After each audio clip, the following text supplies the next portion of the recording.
Holden Associates for the invitation to participate. Natalie's right. I've been in the executive search world now for 10 years, hard to believe.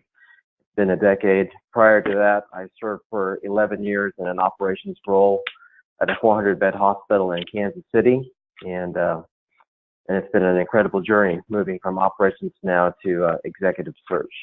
So, well, why don't we begin? I think on our first slide after this one, Natalia, I put out a very basic definition of what transformational leadership is. Let's see if we can get that pulled up on the computer. There we go. So this is a very common definition. I think sometimes when we talk about what transformational leadership is, every one of us comes up with a slightly different definition. But for the most part, I think it's really a style of leadership. And this is something that all of us are already doing. We're the leader, and you're the leader. Identifies the needed change, number one. And then number two, creates a vision to guide the change through inspiration. And then number three, executes the change. And so my challenge to each of you as you're going through, your own process, as you're going through interviews, as you're looking for that next career step, to try to identify for yourself, where have you been a transformational leader? What have you done to make the organization better? What have you done to make the people around you better? Identify what those things are. You in your own work have created a vision and followed through on it.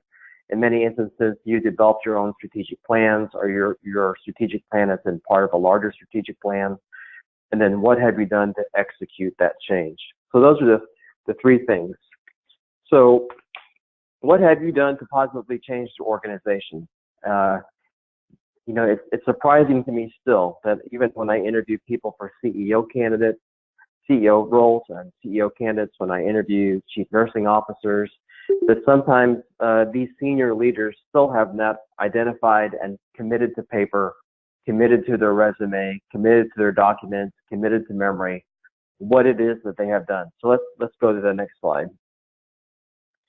So many times when we want to tell the story about how we've been able to transform the organization, let's go to the next slide.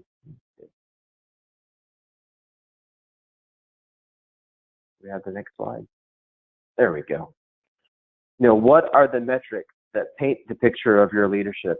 I think it's important for all of us to understand these are some very basic things, and in your particular line of work, it might be a little bit different.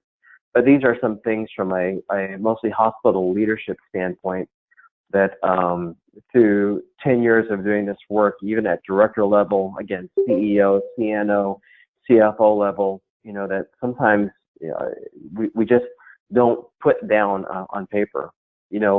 Where in your role did you help increase the revenue for your department, your area, or at a larger level for the entire organization?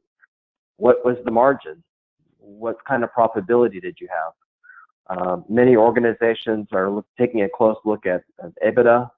Do you know what the EBITDA is for the organization, either in terms of percentages or total amounts? And then for some not-for-profits, where that kind of detailed financial information is not available, oftentimes we know what the contribution margin is. So do you know what the financial metrics are for your organization? Do you know what the financial metrics were for your area of responsibility? And can you commit that to paper so you can demonstrate how, while you were with that organization, you performed globally as an organization and how you performed in your specific area of control? Again, with quality scores, we talk about so many times I've seen, even with people who are applying for quality roles, they talk about what they did, the process, what they did, but they don't give us what the scores were. What was the beginning score? What was the end score? How was your involvement involving in a lean project, in a Six Sigma project, and some sort of process improvement? How did you move the organization through your leadership? So many times we still don't see people talking about what the patient satisfaction scores were. Again, what was the change? Employee satisfaction, and in some instances also physician satisfaction. For many of you, you have some responsibility for position leadership or other kinds of position dynamics within your organization. It's important for you to describe, even if these surveys are done only once a year or once every other year, can you identify what the score is, and then again, how the score has improved while you were leading that particular area. Sometimes we get involved in construction projects. Those are important to note. If it's a $500,000 construction project or if it's a $500 million construction project, those things are important to note, and it's important to note the size and the scope of those projects. What was the budget for the project? What was the timeliness of the project? Again, can you commit it to paper, and can you tell the story? Turnover rate, again, very important in senior leadership roles to be able to identify what the turnover rates were for the department. And oftentimes I hear candidates talk about how they improved turnover rates.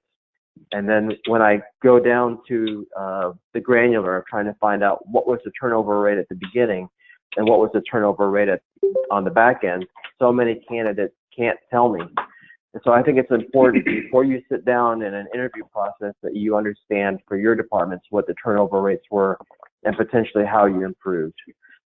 Productivity standards, again, so many of our organizations have a very close watch on the overall finances. Do you know what your productivity standards are? Do you know how you arrived at those productivity standards? And do you know how you improve productivity? And then other HR standards that your organization may have that you were accountable for. And then for many of us, the Joint Commission, your involvement in the Joint Commission, how you improved the area for the Joint Commission, for organizational excellence, Baldrige, and then in nursing, the magnet designation, how were you involved? How did you lead it? How were things improved, and what's the status now, and when will you go through reaccreditation? And then for you specifically, there might be other kinds of accreditations that you're working on. Another area that I sometimes don't hear from candidates, how did you complete not just your own personal education requirements, but how did others in your organization and within your scope of responsibility, how did they complete their education requirements? We have so many things that we require of our staff, require of our physicians. Where were you in terms of helping make sure that all of the education requirements and all the things that we need to do to make the organization better? And do you have any metrics or any guidance you can provide to a hiring leader in regards to how you were involved in that process? And then staffing and recruiting. So many times I hear about turnover rates and how things were improved, but then we don't always hear about how did you fill the needs? How were you personally involved in making sure that if there was a 20% vacancy rate, how did you hire the qualified people to then fill those roles and then reduce that overall turnover? What was your involvement in trying to reduce agency work? What was the agency dollar amount? What is the agency dollar amount today? Again, what is the overall trend for staffing and recruiting as you're trying to work on improving those turnover rates? And then still, in many instances, especially at higher level positions, there's an element of fundraising or philanthropy.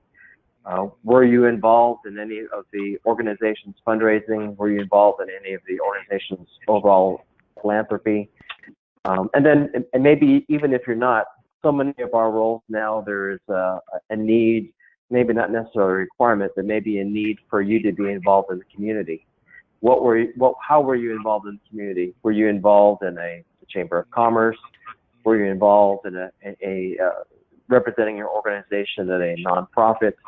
What were the external stakeholders, and how were you involved? These are some of the basics. And I think it's important, and again, you may have something that's very specific to your particular position, but these are the basics that I've found that are so oftentimes missing in a conversation when we sit down with senior level people and we're interviewing them for greater senior level roles, or even when people are working in transition. That these metrics, the numbers, help tell the story. So we've already gone to the next slide, which is how will you tell your story?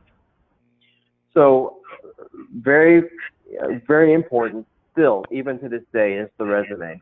I think that as we've moved into more of a digital age, sometimes we don't think, all the way through with regards to how we put these things down on paper. But your resume is still a very valuable tool, and something that we as an organization at FaithSearch Partners in our executive search process, we don't sort of monkey around with your resume. We don't change your resume. We present your resume to our clients the way you present it to us.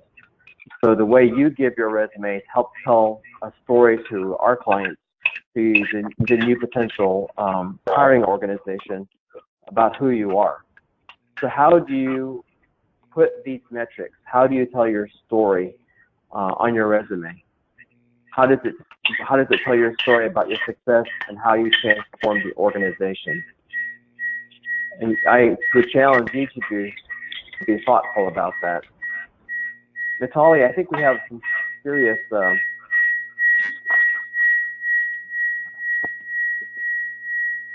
Yes, I'm not sure where we're getting that. I'm just going to mute everyone and unmute you, Ivan, so that way we don't have any feedback.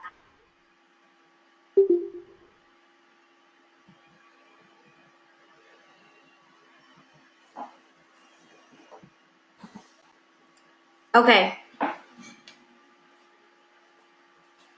You should be on, Ivan.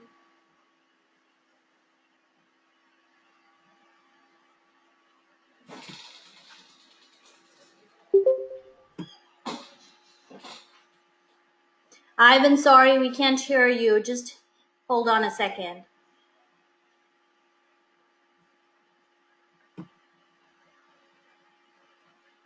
There we go. I hear that I'm unmuted. Yes. Very good. So again, just to restate, on your resume, which we find is still a very valuable tool, how do you state your success? How do you use the metrics to tell your story? As an organization, we don't alter your resume in any way, and your resume should really quickly be able to tell us as the interviewing search firm, and really tell the organization that these metrics that you've led have really transformed the organization.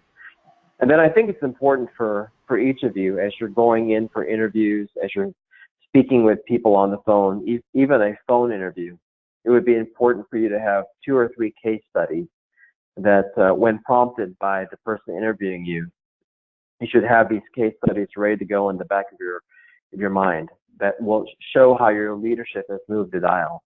If it's something having to do with improving overall quality, if it's having to do with improving overall finance, if it has something to do with business development, each of you in your own cases has something significant, something specific to what you've led, that you can quickly give 2 or 3 case studies when prompted on a phone interview or an in-person interview. Even if you have to repeat the story to multiple people in multiple different types of interviews, where you can succinctly tell the story and demonstrate how you changed your organization. And then, can you confidently tell each story in 2 to 3 minutes? Oftentimes, I'm in an interview setting with a candidate, and I ask a specific question around how they made things better, and because they haven't thought it through and they're just thinking there on the spot and in the moment, the story ends up being a 5 or 7 or 8 minute meandering story. I think it's important that since you've thought these things through, that you are able to succinctly deliver that story in 2 to 3 minutes. And if they want to speak, if the person interviewing you wants to talk longer about it and wants to be more in the weeds, a little bit more granular, they will pause and ask you. And then you can slow down and maybe give more details. But I think it's important that you be able to give that story in 2 to 3 minutes. And again, talk about how you transform the organization. And then sometimes I think it's also important, and we tell this to candidates all the time when they go in to interview with our clients, is be sure that you have some questions that you're ready to ask yourself. These are questions that you all committed on paper within your own notes, so that when you go into the organization, just like when people interview with you, sometimes the questions you ask can sometimes be the most telling about what your involvement has been in making the organization better. And I think it's important to think about questions where you ask a question and the answer will highlight what you have done to make the organization better. If you're on the quality side, you could ask a question like, you could ask the organization how they've been able to improve sepsis. And if sepsis is an issue for them and you have some experience in working to improve sepsis protocols within your organization, then when they tell you what they've done, you can highlight what you have already done in your previous organization to improve sepsis or whatever the quality score is. If you're applying for a CFO role, questions like, what have you done to improve days cash on hand? Any of the particular metrics around the finance, especially if you know that they have some area of need or some area for growth or some area of improvement. When you ask that question, they will give their answer, and then you can again highlight what you did in your previous organization to improve something like cash days on hand, or improve overall margin, or improve contribution margin, or even EBITDA. If you're in the nursing area, asking questions around whether or not they're involved in a magnet process, whether or not there are issues around throughput, or issues around quality, issues around staffing, their answer, and then how you respond to what they've done will highlight what you have done to make your previous organization better. And in all these cases, I think it's important that this isn't something that you just walk in an interview and just do off the top of your head. It would be wise if you would have practiced telling this story to someone who will give you constructive criticism. If you have a mentor, or if you're in a coaching relationship with someone, or if you have a current or former coworker or boss that is willing to speak with you. If you're going into an important interview when you want to demonstrate how you've transformed an organization, then I think it's important that you practice telling the story to someone in that 2 or 3 or 4 minute time window, so that you can have confidence when you go into the organization interview, when you interview with a search consultant like me, and you're able to succinctly tell your story about how you made that organization better and how you transformed your particular area to make things better. Next slide.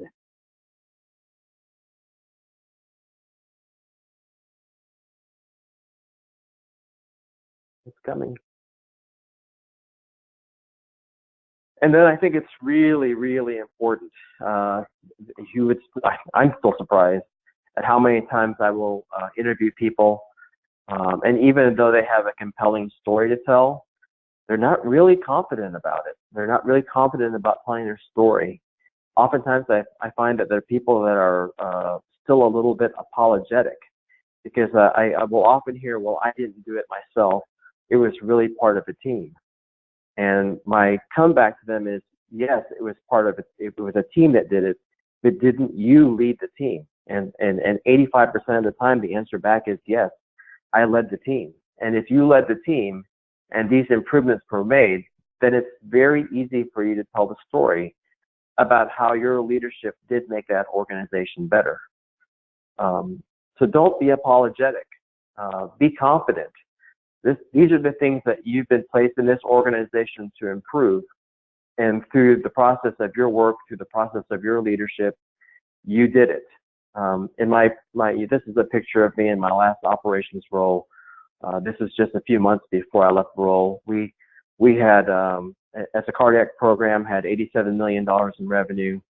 I led the employment of 5 to 7 interventional cardiologists. We employed 2 CT surgeons.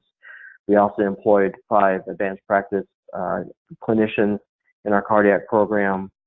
We did $7.6 million in capital improvements during the time I was there. You have your own story. This was my story, and you should be able to tell your story succinctly, confidently. You are the expert in the area that you have responsibility for. And I can't tell you on the phone or on a webcast what it is that you've done, but you know what it's done.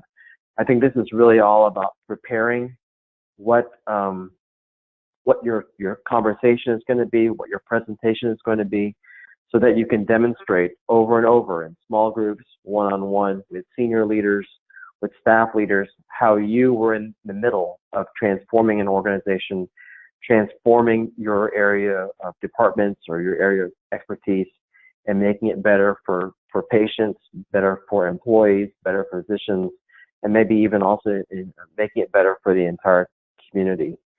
And again, it's all about practice, I think. Committing it early, putting it on paper in your resume, practicing and thinking through how do you succinctly and confidently, again, because I would say the majority of the time people are still apologetic about the change that they led. Being able to tell that story cleanly and concisely and with confidence. I think it's important too that you do it with a hint of pride. There's no reason to be boastful. There's no reason to brag. But I think it's important that each of us can take pride in the work that we've done, whether it was over 1 year, whether it was over 10 years, and be prideful of the fact that we did it without being boastful or being haughty about the work that we've done. That's it for me in terms of a brief 20-minute overview of sort of my experience in the executive search world in regards to how I've interacted with candidates over the last 10 years.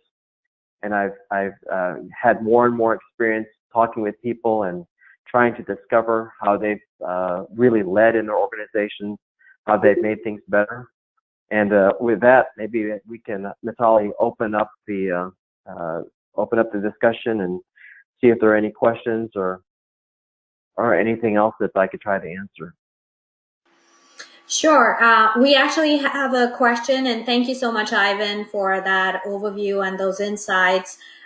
Working in transition coaching, obviously, we get a lot of questions about, what is the recruiter thinking, and, what's the best way what's the most appropriate way to follow up, or my recruiter's gone cold or dead on me and is not returning my phone calls. So we'd love to hear a little bit on those aspects in terms of some do's and don'ts, or, Sure. your thoughts in terms of people that are in transition, the appropriateness of how to follow up, when to follow up. And then we also have one or two other questions coming in. Good. I see that there's one question that's popped up on the chat. Can I address that one? Sure. The question is, what recommendations do you have for candidates if they're interviewing with a team that they'd potentially be leading? It's a good question. I think it's important for you to, number one, if you know you're going to be meeting with a team, try to understand as much as you can in advance who is going to be in the room and what their area of experience is and what their area of expertise is, because that will potentially guide you. It will inform you in regards to what kinds of questions they'll be asking. Number one, I always think that it's important for candidates to be able to talk about their leadership style. How do they include those people in decision making?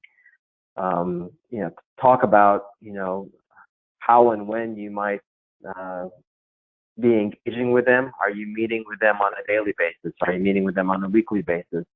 Are you meeting with them on a monthly basis? So many times we hear teams that are going to be involved with a new leader worried about the whole micromanaging. And I think we all know that there's a time to micromanage and then there's a time to back away. So being able to give that team the balance of how you will lead them. There's going to be a getting acquainted time at the beginning, and you may want to meet with them more regularly and maybe weekly or bi-weekly at the beginning. But as you are getting more comfortable with them and they're getting more comfortable with you, you may back away and do something different. I think you need to think through again what is their area of expertise. Sort of try to guess a little bit, predict a little bit what their questions will be, and just try to go straight away to that. Most people want to know that they're going to meet with somebody that they can reach. Will they be able to reach you via email? Will they be able to walk in your office? Can they give you a call? Can they send you a text? What are your preferences in regards to the communication, and what are your preferences around the kinds of questions and things they will bring up if they're going to text you at 9 o'clock at night and you're at home? Just set up some of those expectations so they can try to get a comfort level around, your kinds of leadership style. Here's another question on the chat. I always get nervous in an interview. Also, any book or recommendations that you like? I don't really have any book recommendations. Kimberly, if you'll send me a note afterwards, maybe I can ask around with our firm and see if there are any folks in our firm that could recommend a book or some sort of reference material that will help you think through an interview. There's probably a lot of really good books out there. This whole idea of getting nervous, we all get nervous. I was nervous when I dialed in to do this webcast today, and I'm nervous in the moment. I think the easiest way to get over your nervousness is to prepare. And then at the same time, I think so many of us know that we're going to be nervous, and we try to prepare, and then we over prepare. And we sometimes are so prepared that we forget to sit back, relax, tell the story, and let the essence of who we are as a person, as a leader, let that shine through. Because as you all know from interviewing people, not only are you interviewing candidates for what they can do, whether or not they're subject matter experts, whether or not they can get change, we're looking for people who are also going to be a fit culturally in the organization, and a little bit selfishly also a fit with us personally. Is this somebody that I can work with? Is this somebody that I can work for? Is this somebody that I can see myself spending a lot of, because sometimes we spend more time at work than we do with our own families. Is this somebody that I can spend the bulk of my days with for the next year, for the next 3 years, for the next 7 years? To get over the nervousness, my number one sort of suggestion is, number one, you prepare so that you have the appropriate stories, the appropriate metrics, the appropriate experiences that you can tell, but at the same time not become so over prepared that when you get to the interviews, you're just so excited, so revved up that you can't let your own personality, the own essence, again, of who you are shine through. Because so many times it's the beauty of the person who you are, in addition to the content, in addition to the subject matter expertise that you bring, that will win the day, win the job, and propel you to that next position that you're wanting or needing. Ivan, are there any other questions? The question, there was another one right before that. What are some ways you help candidates prepare for panel interviews? Yeah, panel interviews. Again, when we know that there's going to be a panel interview, oftentimes we'll call the candidate before the interview is happening. And when we do startup meetings, we often are meeting with the people who are involved in the panel. So to the extent that we know who's going to be on the panel, and to the extent of how we've met with those panel, I will call you as a candidate and I will tell you, so-and-so person is the CFO. He or she is going to be meeting with you. When I met with them, this is what I experienced with them in terms of what they said they needed for this person in this role. This is how they looked. This is how they acted. This is what they said. And then from my own intuition, this is also what I think. So if we've met those people, or the bulk of those people, I try to call you in advance and give you some sense of what to expect when you enter the room based on my experience. Now, if somebody, a recruiter or a search consultant that you're working with doesn't do that, I think it's fairly easy for you to request from whoever you're working with prior to going into that meeting or that panel interview, and just asking, I'm trying to prepare for this panel interview. I've noted that these are the 7 people that are going to be on this panel interview.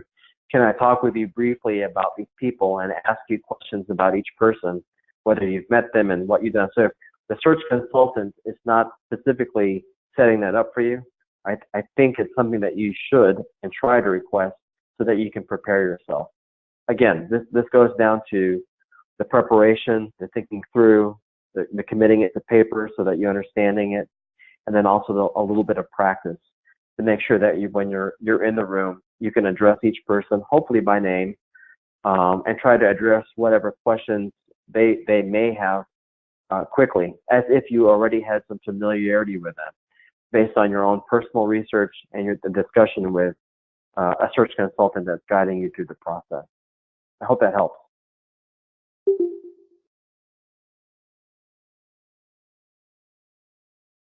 So the next question is, what suggestions do you have for presenting the exit story for people that are in transition? You know, the exit story is something that I've had to encounter over the last 2 years. Sometimes these stories are, you know, not great. Sometimes these stories are, you know, there's lots of reason for it. I think the best way to couch the exit story is to be upfront about everything. You know, maybe there are some things that are too granular that shouldn't be shared in an interview process. That I wouldn't wait for something to be discovered through formal referencing, through informal referencing. You've got to be, as much as you can be, transparent about any sort of transition that's happened, either by your choice or by the organization's choice. So, you know, telling the story at a 30, 40,000 foot view level, being transparent, and sort of being the first to offer what that exit story is, I think is the most important. There are still some people who won't understand. There's still some people who will, you know, and I always tell people, you know, just like when we have the questions around, specifically over the last 10 years, questions around age. You know, why would you want to work for an organization that has questions or doesn't understand? So I think it's better that we are upfront, we're there first, and we're as transparent as we can be. Again, at the 30, 40,000 foot view level. And if it needs to go lower than that, then certainly that's something that you can do later on or when it's needed. But I think it's important that we just try to offer it first and not let it sneak up on us through formal referencing or even informal referencing later on. Natalie, did you have another question here too? Yes. Do you recommend hiring a recruiter? Well, of course I do. But, you know, that's from our perspective, I think that for hiring organizations to bring in, if it's us or even, you know, there's so many other good firms out there to help guide the process. I think it's good for candidates, and I think it's really great for the organization because it exposes you to a greater pool of people potentially, and it guides you through the process. You know, so many times if you're the hiring person in an organization, you know, you're just getting resumes and you're not having anybody sort of help you sort of give some guidance in regard to, again, what's on paper and who the person is, and the essence of who they are as a leader. So I recommend it, you know, because I've seen it work for so many organizations over the last 10 years. And frankly, I've seen it work for a lot of candidates. Sometimes candidates, when you initially look at their resume, may not look that strong. But once you sit down and start talking with people and start unwrapping that story, unwrapping that gift, you find things, nuggets of information, nuggets of change that they've done to organizations that are vitally important for the new organization that they're going to. And so that interaction with a mediator, someone who's in the middle, someone who is providing some guidance to the candidate and the organization, because you can sometimes and oftentimes find candidates who are special and who are great fits for an organization, but they may not necessarily appear that way on paper at the beginning. So I recommend it both from a candidate perspective and then also from a hiring organization candidate. Ivan, what are some traits that you would be looking for as a recruiter in candidates that are probably more relevant today than they were maybe 5 years ago? Yeah, I think, again, going back to the metrics, how were you involved in making it better?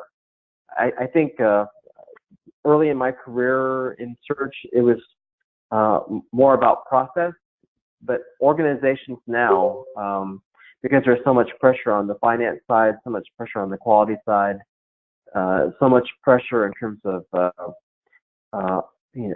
understanding how we can be better with less resources, being able to demonstrate quickly how you led the change, not just the organization did it, you were part of the process and you were on the committee, but how did you lead it?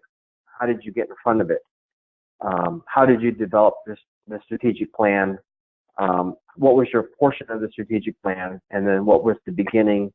What was the alpha? And what was the zeta? What was at the end? I think the traits of being able to show that you actually, within your part of the organization, transformed it. I think that is more and more important, because we simply don't have time for leaders who can't come into an organization and in the first 30 days, 60 days, 90 days, 3 months, 6 months, 12 months, really get the change that we know that we need in our organizations today. Most of the hiring organizations have some very specific ideas about what needs to be improved or changed in the first 6 months, 12 months, 18 months. And so being able to find candidates who can very quickly identify this is what they've done in the past, and this is how it will translate to that kind of accelerated change within the first 6 to 12 months, I think is really, really important. More important than it was when I started in my career in search 10 years ago, because there's a lot of pressure. Is the cover letter still valuable today to recruiters? And if so, what advice do you have for potential candidates? Yeah, it's a good question.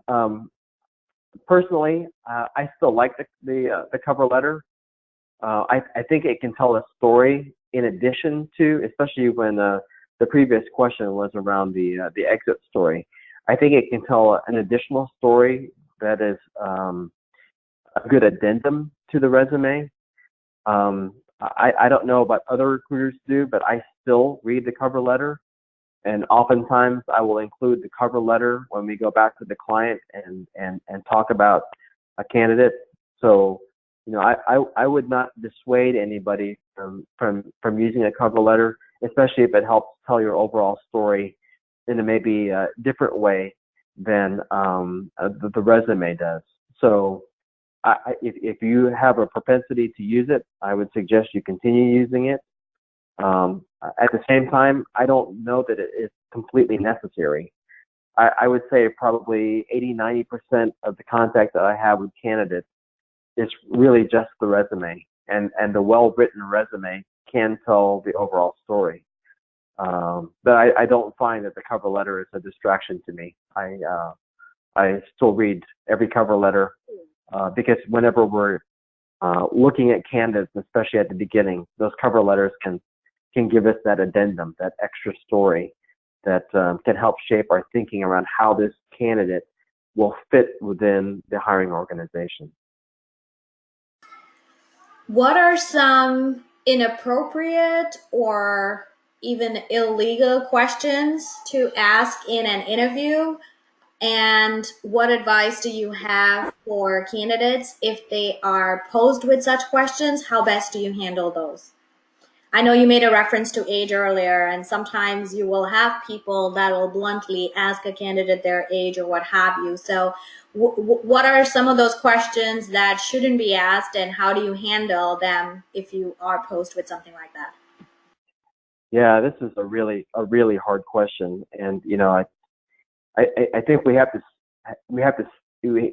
stick with the best HR practices that we all know of. And so age is one. I I don't think I've ever asked anybody how old they are, and I don't think I ever will. Some of those things can be very evident just by understanding their graduation dates for different degrees, and you can sort of have a sense there.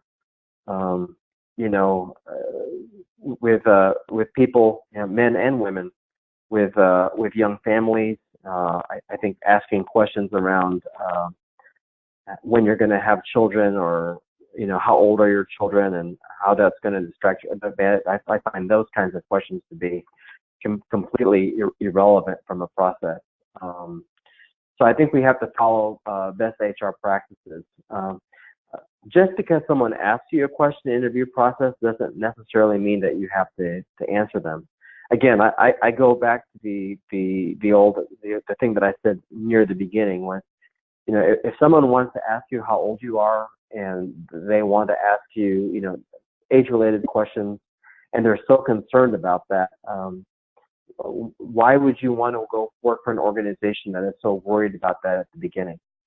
At the same time, if you know that the hiring organization and the person interviewing you might have a concern about that, it would be very easy for candidates to say, well, and offer it. Well, I'm such and such years old, and I think I'll be working probably for the next 5 to 7 years, or I'll be working for the next 10 years, or whatever you believe is your how long you want to personally work.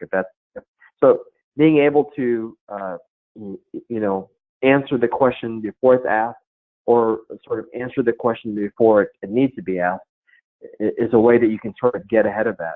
And if they're still dissatisfied with your answer, again, I go back to, why would you want to work for a person or an organization where they're overly concerned about how old you are, or those kinds of things.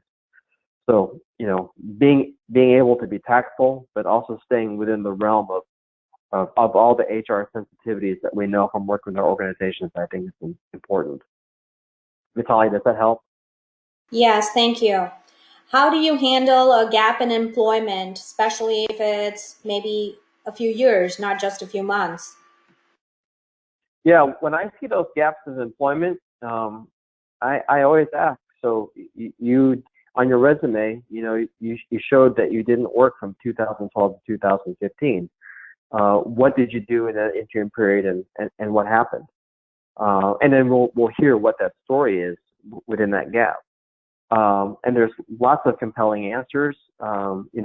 Sometimes it's because people have an aging parent, or maybe they've stepped aside to do some child rearing in between. So and those are all reasonable answers. So being able to answer that question in the interview process is important. I also, with people who are in transition, I always encourage them that if they're in transition, and maybe they've started their own consulting work for a while, or they did some volunteer work for a nonprofit, or whatever they're doing while they're in transition, that they commit that to their resume. If you stepped aside from an organization, but you were still helping with the local American Red Cross, or you were helping with the United Way, or you were working with your church on some activities regarding the overall church mission, those things are very reasonable to put on your resume. If you were doing your own consulting work for a while, even if it was only with 1 or 2 clients, those are things that are reasonable to put on your resume, and to have to sort of demonstrate what you're doing during that gap.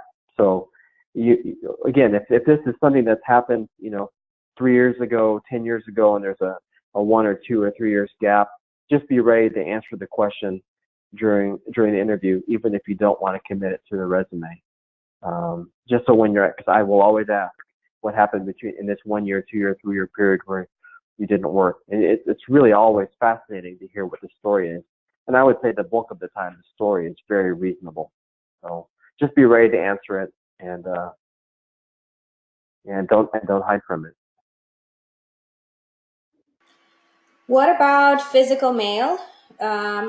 Either sending handwritten thank you notes or mailing your resume with a cover letter or something. Do you think that physical mail still stands out to be able to grab attention, or is it kind of a waste of time? My personal ideas on this are that mailing the resume it's probably not necessary any longer. Sending it electronically via email is probably still the easiest and the best way to get your resume to the right people. You may have to send it to multiple people to get it to the absolute right person, but emails is probably the best way because there's an electronic record of it, and it can be reproduced over and over once it's sent electronically. If you send it in the mail, it runs the risk of disappearing somewhere on someone's desk. So many ways it can disappear. The thank you note, though, I am still tickled when I get a handwritten thank you note, any note of acknowledgement. I still get thank you notes for people who didn't win in a process. We'll bring 5, 6, 7 candidates to a particular position for consideration in interviews, and even the candidates who don't win the position, once in a while I'll get a thank you note. Same with the hiring organization. Being able to send a written thank you note to a hiring leader, I think is still a great touch. If you have that notion in your heart, follow through on it. And there's still nothing wrong with sending an email thank you and then sending also a written thank you. I think it's something in our lives that sometimes all of us can still do better, which is to say thank you. So I think the thank you note is still great, either electronically or through the snail mail. That sending the resume through the mail, I don't know. I think that time has gone by, and plus I've experienced over the last 12 months that the U.S. mail service is becoming increasingly unreliable. So sometimes it's better to have it electronic because you have a higher chance of it being seen and read. Yeah, I'm pretty old school about handwritten thank you notes like you. I love it when I interview a candidate and they send me a handwritten thank you note. I definitely give them extra brownie points for that. Yeah, and we just personally, we buy these cards at the store and we give it to our children and our spouses, our significant others, other family members, and I still try to write some sort of personal note inside because there's, like you said, I think there's something lost by doing everything electronically. There's got to be something, a touch of person. Again, I've used the word essence. That the essence of who you are needs to come through. So I don't see any other questions, but if you can share just some kind of thoughts in terms of do's and don'ts with recruiter follow-ups for candidates that are working with recruiters on positions, some do's and don'ts, and any thoughts on follow-up. Yeah, sure. I'm one of the few people still in my firm that makes a note on my interview notes whether or not the candidate was on time or late. I would say to every one of you that if you're going to an interview, be on time, be early if you can be. And if for some reason you are going to be late, make sure you're trying to communicate to your organization or to the interviewing person by text, by phone, that you're running late. Most people can understand if you're running 5 minutes late or so, but again, Natalia, I'm a little bit old school, and being on time ends up being important to me. And I would say, 98% of the time, like the candidates I interview with are on time or early. But that's something that's important. The other thing is dress the part.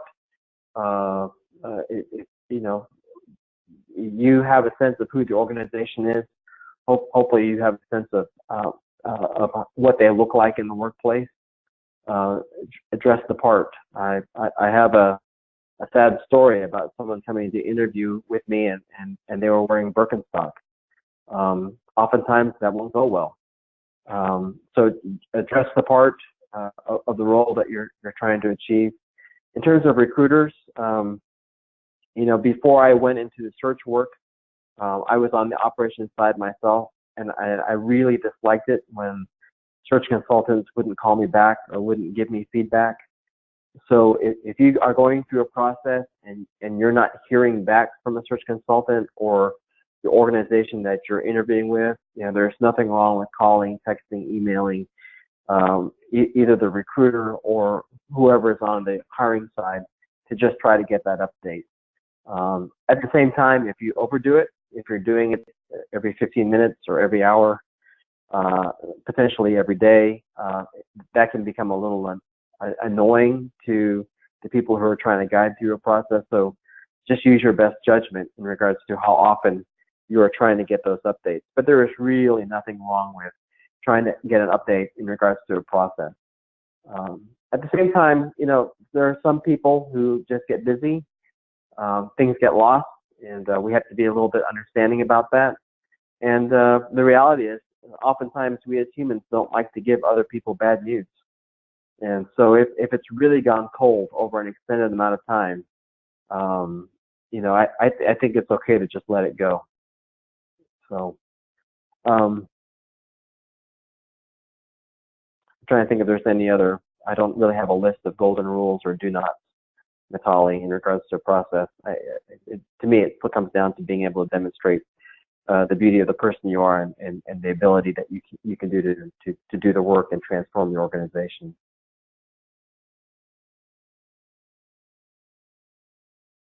Great. I think we had just one last question, and you may have tapped into it, but what do you believe is the sweet spot for touching base with the recruiter? I'm guessing Michelle is meaning the frequency with which to touch base with the recruiter. Yeah. Again, I think it's your best judgment based on your conversation with the recruiter, either at the organization or someone like us who is a middle person in the process. So you'll have to use your own judgment. To me, when you're talking with them and let's say you're going in for an interview, you've done the interview, and now a day has gone by and you haven't heard any feedback. Being able to engage a recruiter and just say, hey, you may not have had time yet to get feedback, but can you tell me when you think you will have feedback? So being able to prompt the recruiter to tell you when you might be able to have feedback, maybe give you a particular day, you don't have to hold them to the fire in regards to it, but just to have them give you a sense. To me, that's the best way, is to try to set up during these interactions what the expectation is for when you would get feedback and when you can follow up with a recruiter. So, don't leave it to chance. That should be part of the question when you're talking with your recruiter is, okay, I'm interviewing on Friday. When should I follow up with you to get that feedback? Can I follow up with you on Monday? Can I follow up with you the following Wednesday? Should I wait a week? Try to understand from the recruiter when you can reasonably follow up. And then when you follow up, you can say, well, you told me I should have some feedback by Wednesday, so I'm calling you on Wednesday to see if you do have any feedback. So it just sets up the expectation of when the recruiter thinks you can follow with him or her.